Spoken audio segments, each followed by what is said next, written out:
살인적인 8월의 태양이 내리쬐는 육군 기갑부대 훈련장.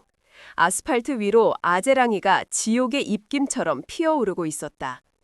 그 지옥의 한가운데 갓 임관한 듯 앳되어 보이는 한 여군 소위가 피투성이가 된 채 바닥에 쓰러져 있었다. 그녀의 양팔은 다른 병사들에게 붙들려 옴짝달싹할 수 없는 상태였다. 그녀의 위로 거대한 그림사가 드리워졌다. 끼리리리 끽. 듣기 싫은 쇳소리와 함께 K1A2 전차의 육중한 궤도가 그녀의 바로 앞에서 멈춰섰다. 흙먼지와 매캐한 매연 냄새가 코를 찔렀다. 전차의 포탑 위 민머리에 온몸에 용문신을 한 마강일 소령이 서 있었다. 그는 야만적인 미소를 지으며 바닥에 쓰러진 여자를 내려다보았다. 그는 만족스러운 목소리로 외쳤다. 내가 말했지, 이 쌍년아. 여기서는 내가 법이라고. 그는 전차 조종수를 향해 손짓했다. 끼. 전차의 궤도가 다시 움직이기 시작했다.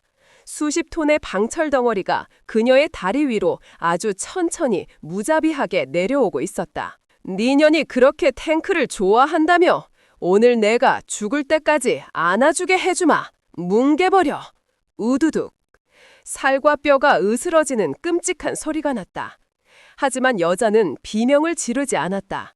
그녀는 이를 악물었고 그 눈은 증오와 분노의 불길로 활활 타오르며 포탑 위의 마강이를 똑바로 쏘아보고 있었다. 그리고 거의 알아차릴 수 없을 만큼 미세한 움직임. 그녀의 손가락이 찢어진 군복 옷깃 안쪽에 숨겨진 아주 작은 비상 버튼을 힘껏 눌렀다. 그것은 단순한 버튼이 아니었다. 이 부대의 진정한 주인이 누구인지를 알리는 잠들어 있던 호랑이신 호신을 깨우는 신호. 곧 하늘에서 떨어질 거대한 철퇴, 천둥을 호출하는 스위치였다. 심판의 시간이 이제 막 시작된 것이다. 대한민국 육군본부 참모총장실의 바로 옆에 위치한 비밀 접견실. 이것은 공식적인 기록에 남지 않는 가장 은밀하고 중요한 결정들이 내려지는 장소였다. 방 안에는 대통령과 국방부 장관 그리고 육군 참모총장 단 3사람만이 앉아 있었다. 그들의 앞에는 갓 소장으로 진급한 한 명의 여군 장성이 부동자세로 서 있었다. 그녀의 이름은 한지원. 육군사관학교를 수석으로 졸업하고 최연소 기갑여단장을 거쳐 마침내 대한민국 육군 역사상 최초의 여성 기갑사장으로 임명된 살아있는 전설이었다. 그녀의 별명은 네메시스. 한 번 목표로 삼은 적은 그것이 누구든 어떤 위치에 있든 반드시 심판하고야 마는 그녀의 무자비한 성격 때문에 붙여진 별명이었다. 한지원 소장. 대통령이 무거운 목소리로 그녀의 이름을 불렀다. 그대를 제1기갑사단 호신의 신임 사단장으로 임명한다. 하지만 이것은 단순한 지휘관 임명이 아니다. 대통령은 자리에서 일어나 창가로 걸어갔다. 알다시피 호신 부대는 우리 군 최강의 기갑 전력을 자랑하는 핵심 부대다. 하지만 그 영광스러운 이름 뒤편에서는 썩은 냄새가 진동하고 있어. 지난 몇 년간 부대 내에서 발생한 의문의 사고들, 끊임없이 제기되는 군수품 비리 의혹. 하지만 그 어떤 감찰팀을 보내도 놈들은 뱀처럼 빠져나가고 증거는 인멸되었지. 그 배후에 거대한 몸통이 있다는 심증만 있을 뿐이다. 대통령은 돌아서서 한지원의 눈을 똑바로 쳐다보았다. 그래서 나는 그대에게 칼을 주기로 결정했다. 그 누구의 눈치도 보지 않고 그 어떤 성역도 없이 썩은 뿌리를 완전히 도려낼 수 있는 대통령 직속의 칼을. 국방부 장관이 두툼한 서류철 하나를 그녀에게 건넸다. 이것은 그대의 새로운 신분이다. 서류철 안에는 갓 육군사관학교를 졸업한 신임 소위 한지원의 인사기록 카드가 들어있었다. 그대는 오늘부터 소장 한지원이 아니다. 호신부대에 막 전입한 어리숙하고 경험 없는 신임 소위다. 사단장 공식 취임식은 한 달 뒤에 열릴 것이다. 그 한 달 동안 그대는 가장 낮은 곳에서 병사들의 눈으로 호신부대의 진짜 모습을 파헤쳐야 한다. 그것은 파격적인, 아니 상상을 초월하는 명령이었다. 현역 사단장을 일개 소위로 위장시켜 자신이 지휘할 부대에 미리 침투시키겠다는 것. 오직 대통령과 국방부 장관 그리고 참모총장만이 아는 극비 작전이었다. 만약에 정체가 탄로나면 어떻게 됩니까? 한지원이 물었다. 아무도 그대를 구해주지 않을 것이다. 대통령의 목소리는 단호했다.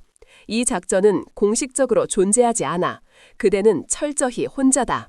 하지만 그대에게는 단 하나의 비상수단이 있다. 대통령은 자신의 집무실 책상에서 작은 벨벳 상자 하나를 가져왔다. 상자 안에는 평범한 소위 계급장처럼 보이는 옷깃 핀 하나가 들어있었다. 하지만 자세히 보면 핀의 뒷면에는 아주 작은 눈에 띄지 않는 버튼이 달려 있었다. 이것은 단순한 계급장이 아니다. 그대의 신분을 증명하고 내게 직접 연결되는 비상 호출 장치다. 모든 준비가 끝나고 마침내 심판의 칼을 휘두를 때가 왔다고 판단될 때 이 버튼을 눌러라. 그러면 하늘에서 그대를 지원할 천둥이 내려갈 것이다. 한지원은 말없이 그 계급장을 받아 자신의 군복 옷깃에 달았다.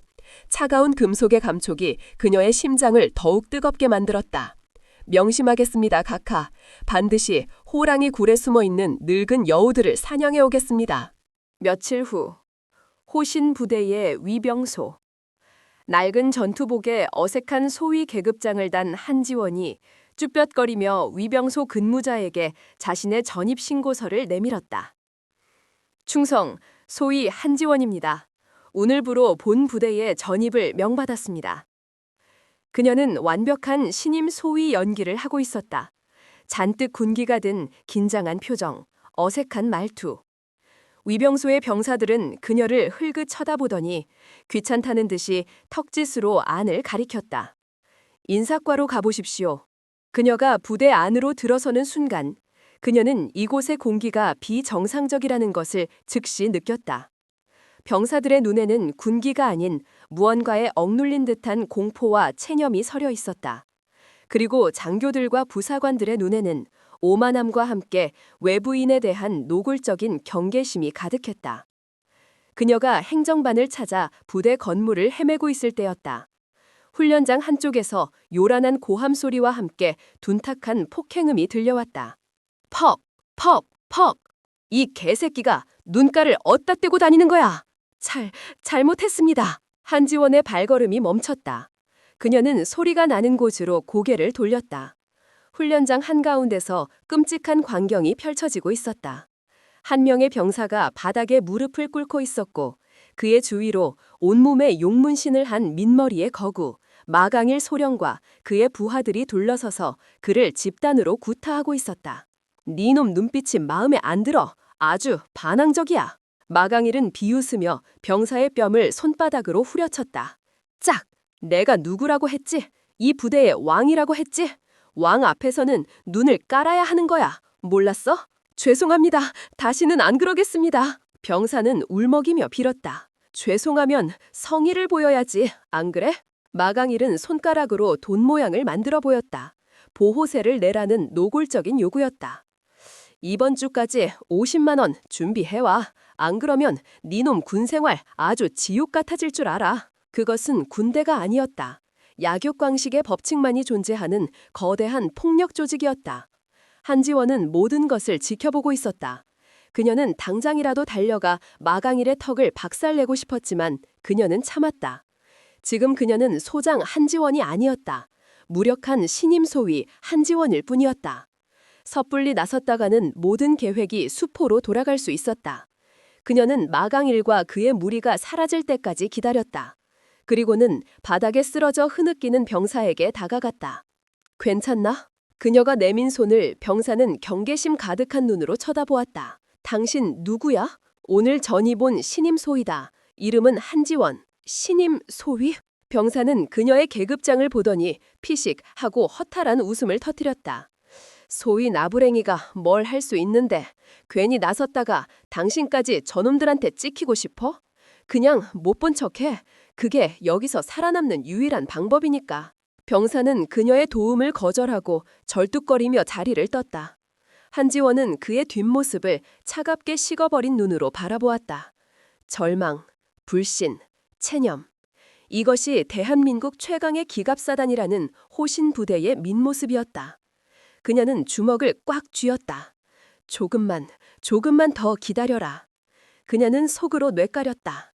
너희들이 흘린 모든 피눈물을 내가 반드시 핏물로 갚아줄 테니. 그날 저녁 그녀는 일부러 마강일의 눈에 띄었다. 마강일은 부하들과 어울려 PX에서 술판을 벌이고 있었다. 그는 한지원을 발견하자 휘파람을 불며 그녀를 불렀다. 어이, 거기 신임 소위, 이리 와서 대선배님들한테 술 한잔 따라봐. 한지원은 굴욕감을 감추고 순순히 그들에게 다가갔다. 마강일은 그녀의 위아래를 훑어보며 저질스러운 농담을 던졌다. 이야, 얼굴도 반반하고 몸매도 쓸만하네. 너 사단장 첩이라도 되냐? 어떻게 이런 깡총까지 흘러들어왔어? 그냥 군생활 열심히 해보고 싶어서 왔습니다. 한지원은 감정을 죽인 목소리로 대답했다. 열심히? 하, 마강일은 비웃었다. 여기서는 말이야, 열심히 하는 것보다 줄을 잘 서는 게 더 중요해. 알겠어? 그는 그녀의 어깨를 툭 치며 5만 원짜리 지폐 한 장을 그녀의 군복 주머니에 쑤셔 넣었다. 자, 이건 내가 주는 환영 선물이다. 이걸로 맛있는 거나 사 먹고 앞으로 내 눈에 띄지 마.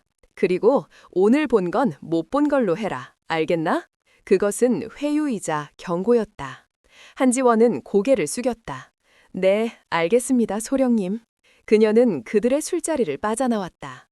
어두운 생활관으로 돌아온 그녀는 주머니 속에 구겨진 5만 원짜리 지폐를 꺼내들었다. 그녀의 눈은 그 지폐 너머 그 지폐를 건넨 마강일의 추악한 얼굴을 그리고 그의 뒤에 숨어있는 더 거대한 악의 그림자를 보고 있었다. 환영 선물이라. 그녀의 입가에 얼음처럼 차가운 미소가 떠올랐다. 그래, 고맙게 받지. 그리고 네놈의 장례식에 내가 아주 비싼 조의금으로 되돌려주마. 복수의 여신은 그렇게 가장 낮은 곳에서 가장 굴욕적인 모습으로 자신의 첫 번째 사냥을 시작하고 있었다. 다음 날부터 소위 한지원의 본격적인 지옥 체험이 시작되었다. 그녀는 신임 장교 교육 프로그램에 따라 마강일 소령이 지휘하는 제3기갑대대로 배속되었다. 그것은 우연이 아니었다. 마강일이 일부러 그녀를 자신의 밑에 두어 감시하고 길들이기 위해 인사과에 손을 쓴 결과였다. 잘해봐라, 신참. 마강일은 사무실에서 그녀를 맞이하며 비열한 미소를 지었다. 우리 대대는 군기가 좀 빡세다. 특히 나처럼 머리 빈 년들은 아주 싫어하거든. 알아서 잘 기어라. 그의 사무실은 지휘관의 공간이라기보다는 조폭 두목의 아지트에 가까웠다. 한쪽 벽에는 일기당천이라는 거창한 문구가 걸려 있었지만 그 아래에는 온갖 종류의 운동기구와 불법적인 사제 담배 그리고 고급 양주병들이 널려 있었다. 한지원은 아무 말 없이 그의 조롱을 받아넘겼다. 그녀의 임무는 싸우는 것이 아닌 관찰하는 것이었다. 그녀에게 주어진 첫 번째 임무는 전차 정비고에서 병사들의 정비 작업을 감독하는 것이었다. 거대한 정비고 안은 뜨거운 열기와 역겨운 기름 냄새, 그리고 쉴 새 없이 울려 퍼지는 기계 소음으로 가득했다. 병사들은 땀과 기름으로 범벅이 된 채 육중한 전차의 부품들과 씨름하고 있었다. 한지원은 그들의 작업을 조용히 지켜보았다. 그리고 그녀는 즉시 몇 가지 이상한 점들을 발견했다. 병사들은 전차의 핵심 부품을 교체할 때 새 부품이 아닌 낡고 녹슨 중고 부품을 사용하고 있었다. 그리고 새 부품들은 포장도 뜯기지 않은 채 창고 한쪽 구석에 먼지를 뒤집어 쓴 채 방치되어 있었다. 이봐, 그녀는 작업 중이던 한 병장을 불렀다. 왜 새 부품을 쓰지 않는 거지? 저건 규정 위반 아닌가? 병장은 주위를 한번 쓱 둘러보더니 작은 목소리로 속삭였다. 소위님, 조용히 하십시오. 저 새 부품들은 특별관리 품목입니다. 저희 같은 쫄병은 손댈 수 없습니다. 특별관리? 네, 마강일 소령님께서 직접 관리하시는 물품들입니다. 병사는 더 이상 말하려 하지 않았다. 그의 눈에는 공포심이 서려 있었다. 한지원은 모든 것을 이해했다. 마강일은 최신형 정품 부품들을 빼돌려 외부의 암시장에 팔아넘기고 있었다. 그리고 전차에는 폐차 직전에 다른 전차에서 뜯어낸 낡은 중고 부품이나 값싼 중국산 복제품을 끼워 넣고 있었다. 이것은 단순한 비리가 아니었다. 전시에 수많은 장병들의 목숨을 담보로 한 명백한 이적 행위였다. 그녀가 조사를 계속하려던 순간이었다. 정비고 입구에서 요란한 고함 소리가 들려왔다. 마강일이었다. 그는 어제 그녀에게 맞았던 바로 그 병사의 멱살을 잡고 있었다. 이 개새끼가 아직도 정신을 못 차렸어? 어제 내가 뭐라고 했지? 성의를 보이라고 했지. 죄송합니다. 하지만 지금 당장 그렇게 큰 돈은... 병사는 울먹이며 빌었다. 돈 없어? 마강일은 그를 바닥에 내팽개쳤다. 그리고는 자신의 부하들을 향해 턱짓했다. 돈 없으면 몸으로라도 갚아야지, 안 그래?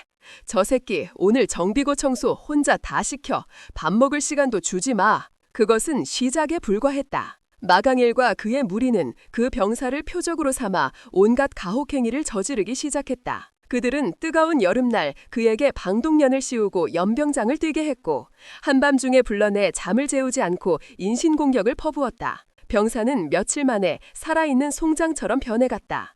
하지만 그 누구도 감히 마강일에게 맞서지 못했다. 한지원은 모든 것을 지켜보았다. 그녀는 주먹을 꽉 쥐었다. 손톱이 손바닥을 파고들어 피가 배어나왔다. 그녀의 마음속에서는 복수의 여신 네메시스가 당장이라도 뛰쳐나가 저 악마의 목을 부러뜨리라고 소리치고 있었다. 하지만 그녀는 참았다. 아직 때가 아니었다. 더 큰 그림을 보기 위해서는, 더 거대한 몸통을 잡기 위해서는 지금은 침묵해야만 했다. 며칠 후 마강일은 그 병사를 다시 자신의 사무실로 불렀다.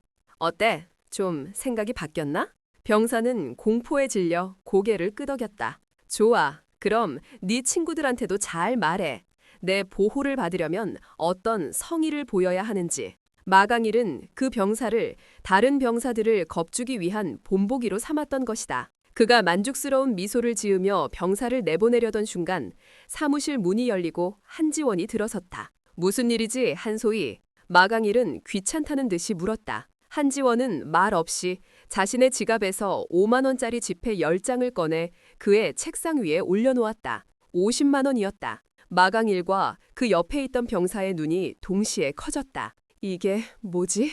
마강일이 물었다. 이 병사의 성의입니다. 제가 대신 내주겠습니다. 한지원은 감정 없는 목소리로 말했다. 그리고 앞으로 이 병사는 건드리지 말아주셨으면 합니다. 그 대신 제가 소령님의 관심을 받겠습니다. 그것은 충격적인 제안이었다. 그녀는 굴복한 것이다. 아니, 굴복하는 척한 것이다. 그녀는 더 이상 무고한 병사들이 희생되는 것을 지켜볼 수만은 없었다. 그녀는 기꺼이 마강일의 모든 화살을 자신에게로 돌리기로 결심했다. 그리고 그것은 그의 가장 깊숙한 것을 파고들기 위한 가장 효과적인 방법이기도 했다. 마강일은 잠시 어리둥절했지만 이내 상황을 파악하고 비열한 미소를 지었다. 하, 이제야 좀 말이 통하는군. 그는 책상 위에 돈을 챙겨 넣었다. 좋아, 네가 그렇게 나온다면 나도 더 이상 피곤하게 굴지 않지. 하지만 명심해, 너는 이제 내 거야. 내가 까라면 까고 기라면 기어야 하는 내 장난감이라고. 그는 병사를 향해 턱짓했다. 꺼져, 운 좋은 줄 알아 새끼야. 병사는 믿을 수 없다는 표정으로 한지원과 마강일을 번갈아 쳐다보다가 허둥지둥 사무실을 빠져나갔다. 사무실에는 이제 두 사람만이 남았다. 마강일은 의자에서 일어나 한지원에게 다가갔다. 그는 그녀의 어깨에 손을 올리며 역겨운 숨결을 그녀의 귓가에 내뱉었다. 아주 기특한 짓을 했어, 한소희. 상으로 오늘 밤 내 방으로 오는 게 어때? 내가 아주 특별한 교육을 시켜주지. 한지원은 그의 손을 조용히 하지만 단호하게 쳐냈다. 죄송하지만 소령님, 저는 몸으로 봉사하는 군인은 아닙니다. 뭐라고? 마강일의 얼굴이 굳어졌다. 하지만 소령님께서 원하신다면 다른 방식으로 봉사할 수는 있습니다. 예를 들면 소령님의 그 낡아빠진 전차들을 최상의 상태로 만들어드리는 것 같은. 그녀의 눈이 그 어느 때보다도 차갑고 지적으로 빛나고 있었다. 그녀는 마강일의 조롱과 폭력의 무대 위로 기꺼이 스스로 걸어 들어갔다. 하지만 그녀는 단순한 희생양이 아니었다. 그녀는 늑대의 가죽을 쓴 호랑이였다. 그리고 이제 어리석은 늑대는 자신의 우리 안으로 들어온 호랑이에게 자신의 목을 물어뜯을 기회를 제 손으로 직접 만들어주고 만 것이다. 호신의 동굴 안에서 진짜 사냥이 이제 막 시작되고 있었다. 한지원이 마강일의 보호 아래로 들어간 이후 그녀를 향한 그의 괴롭힘은 더욱 노골적이고 집요해졌다. 그는 그녀를 자신의 옆에 그림자처럼 데리고 다니며 온갖 잡다한 심부름을 시키고 모든 장병들 앞에서 그녀를 공개적으로 모욕하는 것을 즐겼다. 그의 목적은 단 하나. 저 잘난 척하는 신임 소위의 콧대를 완전히 꺾어 자신의 발 아래에 완벽하게 굴복시키는 것이었다. 어이 한소위! 전차 기동 훈련장, 마강일은 훈련을 감독하던 한지원을 큰 소리로 불렀다. 거기서 멀뚱히 서 있지 말고 이리 와서 전차나 좀 닦아. 니년 화장하는 것보다 더 꼼꼼하게 닦으라고. 그의 날에 주변에 있던 부하들이 낄낄거리며 웃었다. 장교에게, 그것도 여군 장교에게 사병들이나 하는 전차 세차를 시키는 것은 명백한 모욕이었다. 한지원은 아무 말 없이 걸레를 들고 육중한 K1A2 전차로 다가갔다. 그녀는 흙먼지로 뒤덮인 차가운 강철 장갑을 묵묵히 닦기 시작했다. 마강일은 그런 그녀의 모습을 즐겁게 감상하며 더욱 심한 조롱을 퍼부었다. 여자 손길이라 그런가 아주 부드럽구만. 하긴 니년 같은 년들이 탱크에 대해 뭘 알겠어. 포신이랑 기어봉 중에 뭐가 더 굵은지는 아나? 그의 말은 저질스러운 성희롱이었다. 한지원은 걸레질을 멈췄다. 그녀는 천천히 고개를 돌려 마강일을 쳐다보았다. 그녀의 얼굴은 땀과 기름으로 얼룩져 있었지만 그 눈빛만큼은 조금도 더럽혀지지 않은 채 날카롭게 빛나고 있었다. 소령님, 그녀의 목소리는 차분했다. 포신의 구경은 120mm 활강포이며 기어봉의 직경은 모델에 따라 다르지만 평균적으로 40mm 내외입니다. 따라서 포신이 약 3배 정도 더 굵습니다.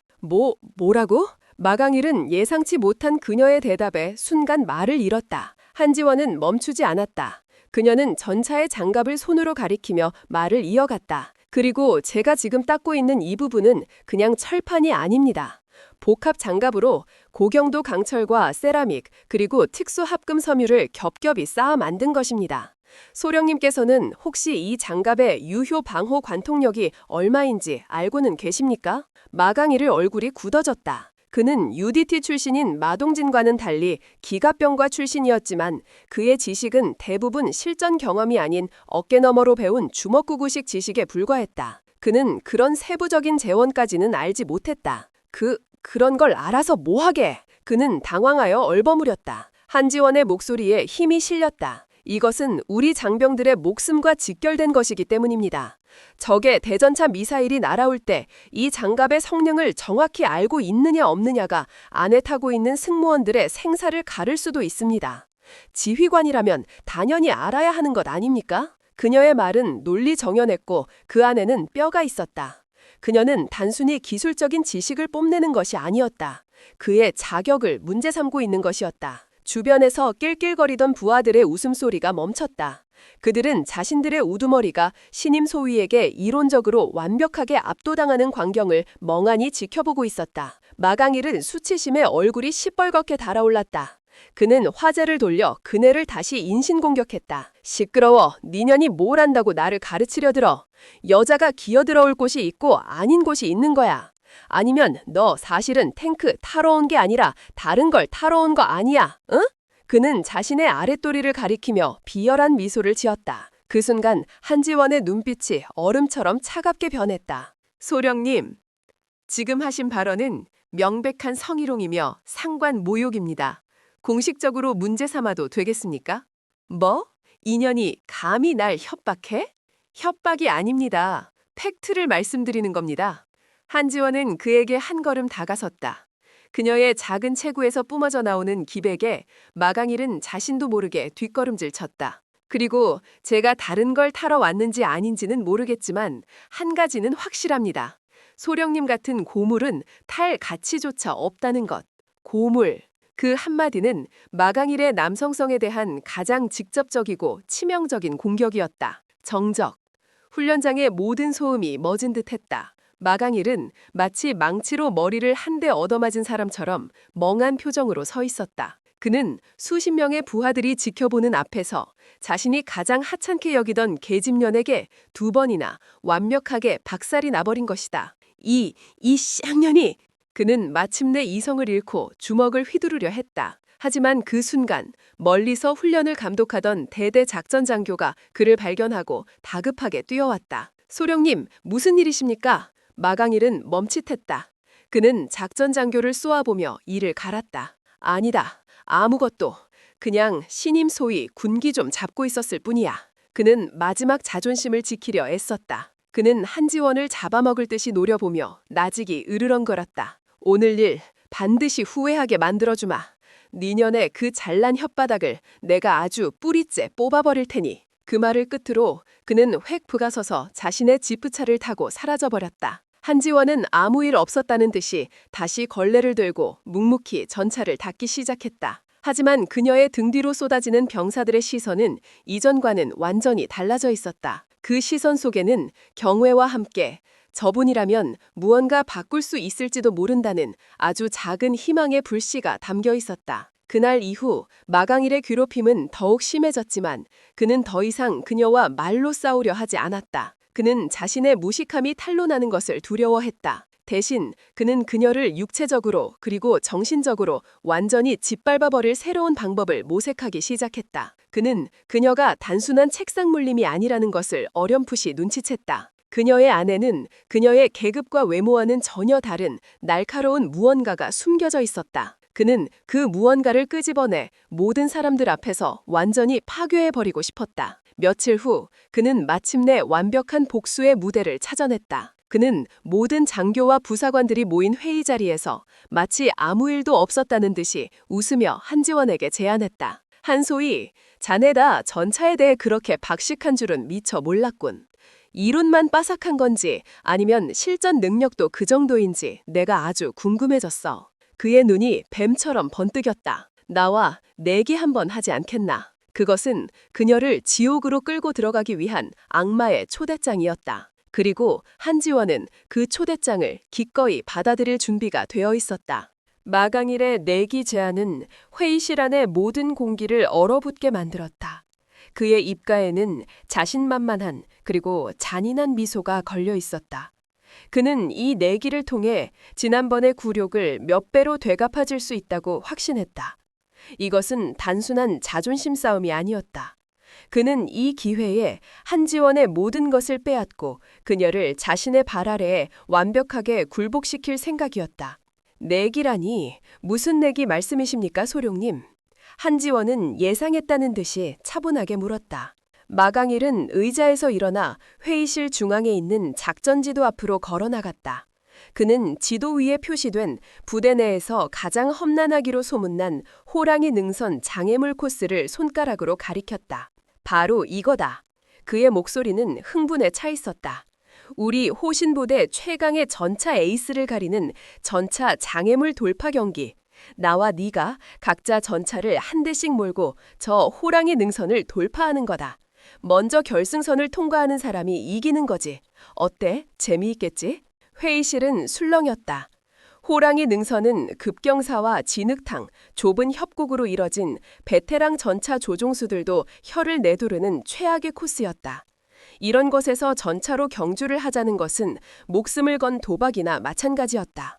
너무 위험합니다, 소령님. 규정에도 없는. 한 젊은 장교가 우려를 표했지만 마강일은 손을 들어 그의 말을 막았다. 시끄러워. 사나이들의 승부에 무슨 규정 타령이야. 그는 다시 한지원을 쏘아보았다. 그래서 할 건가 말 건가. 설마 혓바닥만 살아서 나불대고 막상 실전에서는 꽁무니를 뺄 생각은 아니겠지? 내기의 조건은 무엇입니까? 한지원은 그의 도발에 넘어가지 않고 핵심을 찔렀다. 마강일은 기다렸다는 듯이 비열한 미소를 지었다. 그는 모든 사람들이 들을 수 있도록 크고 또렷한 목소리로 말했다. 조건은 간단해. 그는 한지원의 앞으로 다가섰다. 그리고는 그녀의 턱을 손가락으로 툭 치며 모욕적인 목소리로 속삭였다. 만약 내가 이기면 그의 눈이 욕망으로 번뜩였다. 너 오늘 밤 내 방으로 와야 한다. 군복을 벗고 내가 시키는 대로 밤새도록 나를 서비스하는 거야. 그 말에 회의실 안의 모든 장교들이 경악했다. 이것은 내기가 아니었다. 명백한 성상납 강요이자 인간에 대한 모욕이었다. 하지만 그 누구도 감히 마강일에게 이의를 제기하지 못했다. 한지원의 얼굴이 차갑게 굳어졌다. 그녀의 눈에서는 분노의 불꽃이 타올랐다. 마강일은 그녀의 반응을 즐기며 말을 이었다. 하지만 만에 하나 네가 이기면 그는 마치 불가능한 일을 가정하는 것처럼 콧방귀를 뀌었다. 내가 이 자리에서 바로 전역 지원서를 쓰지.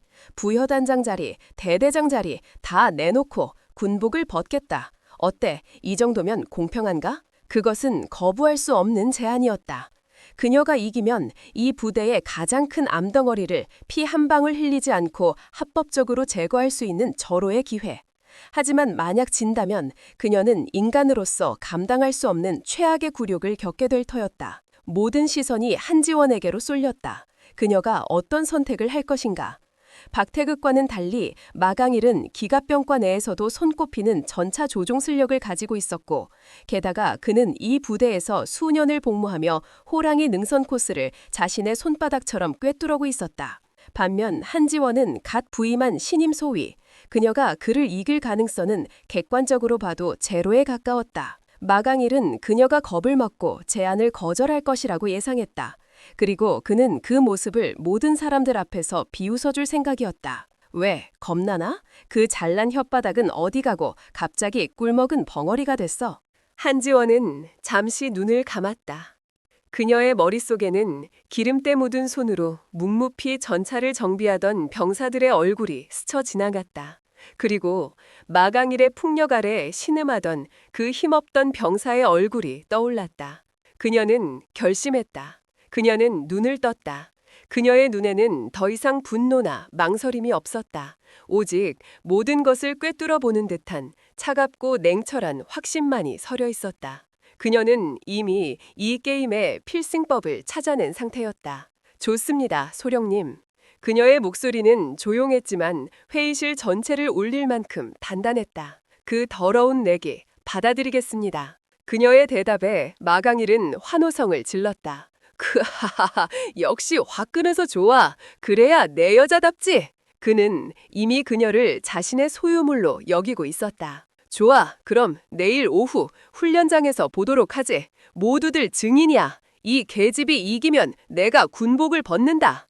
회의는 그렇게 끝났다. 장교들은 흩어지면서 걱정과 동정이 뒤섞인 눈으로 한지원을 쳐다보았다. 그들은 모두 그녀가 졌다고 생각했다. 그날 밤 한지원은 아무도 몰래 전차 정비고를 다시 찾았다. 그녀는 그곳에서 자신을 믿고 따르기 시작한 몇몇 정비병들과 비밀리에 접선했다. 내일 마강일 소령이 탈 전차는 어떤 거지? 아마 소령님께서 항상 타시는 0075 전차일 겁니다. 가장 길들여져 있고 성능도 가장 좋다고 하시면서 한 병장이 대답했다. 그래. 한지원의 입가에 의미심장한 미소가 떠올랐다. 그 전차에 최근 3년간의 모든 정비 기록과 부품 교체 내역을 지금 당장 나에게 가져와. 아주 사소한 것 하나까지 전부 다. 병사들은 의아했지만 그녀의 명령에 복종했다. 한지원은 밤새 0075 전차의 방대한 정비 기록을 검토하기 시작했다. 그녀는 마치 암호를 해독하는 탐정처럼 서류 속에 숨겨진 진실들을 하나하나 파헤쳐 나갔다. 그리고 마침내 그녀는 발견했다. 마강일이 스스로 파놓은 치명적인 함정을. 서류상으로는 멀쩡하게 교체된 것으로 되어 있지만 실제로는 교체되지 않은 낡은 부품들, 특히 엔진 과열을 방지하는 핵심 부품인 냉각 팬 클러치가 지난 몇 년간 단 한 번도 교체되지 않았다는 사실을. 그는 새 부품을 빼돌리고 낡은 부품을 계속해서 수리해서 사용해왔던 것이다. 호랑이 능선 코스. 그곳은 엔진에 가장 큰 과부하를 주는 최악의 코스였다. 한지원의 머릿속에 완벽한 승리의 시나리오가 그려졌다. 그녀는 정비병에게 자신의 경기에 사용할 전차 한 대를 지목했다. 그것은 부대 내에서 가장 낡고 성능이 떨어진다고 알려진 구형 K1 전차였다. 소위님, 이 전차는 너무 낡아서 경기에 불리합니다. 다른 신형 전차를... 아니다. 한지원은 그의 말을 막았다. 나는 이 전차로 충분하다. 그녀는 낡은 전차에 차가운 장갑을 어루만졌다. 때로는 가장 낡은 칼이 가장 날카로운 법이지. 그녀는 하늘을 올려다보았다. 어둠 속에서 별들이 차갑게 빛나고 있었다. 내일 저 하늘 아래에서 한 오만한 남자의 제국이 무너져 내릴 것이다. 그것도 그가 가장 자랑스러워하는 무대 위에서, 그가 가장 사랑하는 장난감의 손에 의해서. 복수의 여신은 이미 승리를 예감하고 있었다. 다음 날 오후, 호랑이 능선 훈련장은 거대한 콜로세움으로 변했다. 호신부대의 거의 모든 장병들이 훈련장 주변 언덕을 가득 메우고 곧 시작될 세 개의 대결을 숨죽인 채 기다리고 있었다. 한쪽 진영에는 부대 내 최신형 K1A2 전차, 마강일의 에마인 007호가 맹수처럼 웅크리고 있었다. 그 위풍당당한 모습만으로도 승부는 이미 결정된 것처럼 보였다. 반대편, 한지원의 전차는 너무나도 초라했다. 페인트는 곳곳이 벗겨져 있었고 포신에는 녹이 쓸어 있었다. 누가 봐도 곧 폐차장으로 가야 할 구형 K1 전차. 병사들 사이에서는 안타까운 탄식이 흘러나왔다. 저런 고물 탱크로 상대가 될 리가 없잖아. 소인님이 너무 무모한 도전을 하셨어. 출별선에 나란히 선 두 대의 전차. 마강일은 포탑 위로 몸을 내밀고 옆에 있는 한지원을 향해 조롱 섞인 미소를 날렸다. 유언이라도 남겨두는 게 어때, 한소희? 오늘 밤 아주 길고 외로운 밤이 될 테니까. 한지원은 그의 조롱에 대꾸하지 않았다. 그녀는 조종석 해치를 닫고 조용히 눈을 감았다. 그녀의 손이 조종관을 잡는 순간 그녀와 전차는 마치 하나의 생명체처럼 연결되는 듯했다. 그녀의 혈관 속으로 차가운 강철의 피가 흐르는 것 같았다. 수십 년간 전차와 함께 전장을 누비며 살아온 그녀의 본능이 깨어나고 있었다. 준비! 깃발을 든 신호병의 목소리가 확성기를 통해 울려 퍼졌다. 출발! 깃발이 내려오는 순간 두 대의 전차가 동시에 포효했다. 크하항! 땅을 뒤흔드는 육중한 엔진 소리와 함께 수십 톤의 강철 덩어리 두 대가 총알처럼 튀어나갔다. 마강일의 K1A2는 최신형 엔진의 압도적인 출력으로 초반부터 치고 나가기 시작했다. 먼지 구름이 폭풍처럼 휘몰아쳤다. 역시 상대가 안 되는군. 병사들은 아쉬워했다. 하지만 그 순간이었다. 마강일의 뒤를 따르던 한지원의 구형 전차가 갑자기 상상도 못할 움직임을 보이기 시작했다. 그녀는 직선주로에서 속도를 내는 대신 전차를 옆으로 미끄러뜨리는 드리프트 기술을 구사했다. 끼익! 육중한 궤도가 땅을 파헤치며 거대한 전차가 관성을 거스르며 옆으로 미끄러졌다. F1 경주에서나 볼 수 있을 법한 신기에 가까운 조종술이었다. 그녀는 드리프트를 통해 코너링 시간을 최소화하고 마강이를 뒤를 바짝 추격하기 시작했다. 뭐야? 저 움직임은? 관람하던 장교들 사이에서 경악의 목소리가 터져나왔다. 저것은 교범에도 없는 오직 실전에서 수많은 경험을 쌓은 최고의 베테랑만이 구사할 수 있는 기술이었다. 첫 번째 장애물, 악어 등이라 불리는 울퉁불퉁한 콘크리트 장애물 구간. 마강일은 강력한 엔진의 힘으로 장애물을 무식하게 돌파했다. 쿵, 쾅, 전차가 격렬하게 요동쳤지만 그는 아랑곳하지 않았다. 하지만 한지원은 달랐다. 그녀는 장애물 앞에서 속도를 줄이는 대신 오히려 가속했다. 그리고는 장애물의 가장 높은 부분을 밟고 공중으로 도약했다. 그녀의 전차가 순간 공중에 떠올랐다. 마치 거대한 호랑이가 먹잇감을 향해 점프하듯 그녀의 전차는 악어 등 구간을 통째로 건너뛰어버렸다. 미쳤어. 저건 자살행위야. 하지만 그녀의 전차는 완벽하게 착지했고 충격을 흡수하며 부드럽게 앞으로 나아갔다. 그녀는 이 기술을 통해 마강일과의 거리를 순식간에 좁혔다. 이제 두 대의 전차는 거의 나란히 달리게 되었다. 마강일의 얼굴에서 미소가 사라졌다. 그는 당황했다. 저 계집, 정체가 뭐지? 그는 분노에 차서 비열한 방법을 쓰기 시작했다. 그는 자신의 전차를 옆으로 틀어 한지원의 전차를 들이받았다. 쾅! 강철과 강철이 부딪히는 굉음이 울려 퍼졌다. 그의 목적은 한지원의 전차를 코스 밖으로 밀어내는 것이었다. 하지만 한지원은 그의 의도를 이미 꿰뚫어보고 있었다. 그녀는 그가 부딪혀오는 순간 오히려 속도를 늦춰 충격을 흡수했다. 그리고는 그의 전차가 균형을 잃고 살짝 휘청하는 찰나의 순간을 놓치지 않았다. 그녀는 즉시 가속하여 그의 안쪽 코스를 파고들었다. 그녀는 그의 비열한 공격을 오히려 자신에게 유리한 기회로 역이용해버린 것이다. 두 번째 장애물, 개미지옥이라 불리는 깊은 진흙탕 구간. 이곳은 한 번 빠지면 헤어나오기 힘든 이 코스의 가장 큰 난관이었다. 먼저 진입한 한지원의 전차는 마치 물 위를 미끄러지듯 일정한 속도를 유지하며 부드럽게 진흙탕을 빠져나가고 있었다. 뒤따라온 마강일은 조급함에 이성을 잃었다. 그는 한지원을 따라잡기 위해 무작정 속도를 높여 진흙탕으로 돌진했다. 저 멍청한 놈! 관람하던 베테랑 정비관이 소리쳤다. 저렇게 돌진하면 궤도가... 그의 말이 끝나기도 전에 마강일의 전차에서 철컥 하는 불길한 소리가 났다. 과도한 힘을 이기지 못한 궤도의 연결핀 하나가 끊어져 버린 것이다. 그의 전차가 한쪽으로 기울며 진흙탕 속에서 허우적거리기 시작했다. 젠장! 젠장! 움직여! 이 고물 새끼야! 마강일은 조종간을 미친 듯이 흔들었지만 전차는 더 깊은 진흙 속으로 빠져들어갈 뿐이었다. 그 사이 한지원은 이미 진흙탕을 모두 통과했다. 그녀는 백미러라 통해 진흙탕 속에서 허우적거리는 마강일의 전차를 바라보았다. 그녀의 입가에 차가운 미소가 떠올랐다. 모든 것이 그녀의 시나리오대로 움직이고 있었다.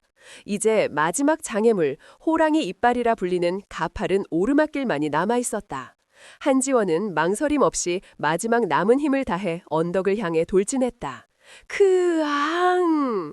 낡은 K1 전차의 엔진이 비명을 지르듯 마지막 출력을 뿜어냈다. 마침내 그녀의 전차가 언덕의 정상에 올랐다. 결승선이 바로 눈앞에 있었다. 승리는 이제 그녀의 것이었다.